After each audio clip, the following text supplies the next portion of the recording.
Alors, concernant votre question quant à l'effectivité de l'application des principes de la Charte africaine des droits de l'homme, le principe essentiel est dans les communications.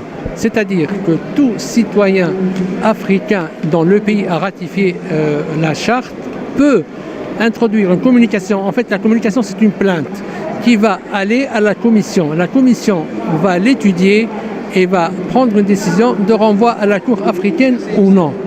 Et donc, c'est ça l'effectivité. Et comme tout moyen de pression de droit international, c'est la publicité, c'est la pression morale et politique qui est exercée qui rend effectifs ces droits-là.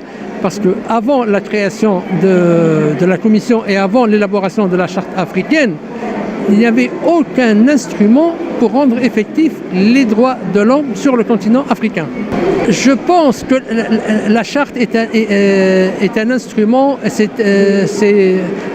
quelque chose qui est en train d'évoluer. Si je prends la charte et son application en 2018, et que quand je compare ça aux années 80 et 90, nous avons fait beaucoup de chemin.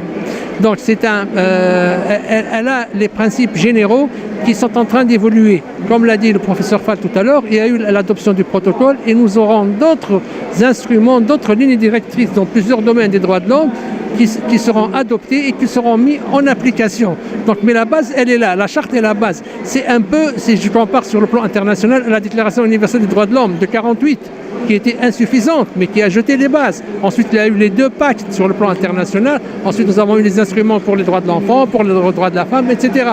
Et c'est la même chose pour le droit africain. Donc, c'est en construction. Donc, si je compare au droit européen, la charte européenne a été adoptée en 1950. La nôtre, l'africaine, a été adoptée en 1981. Donc, je suis très optimiste.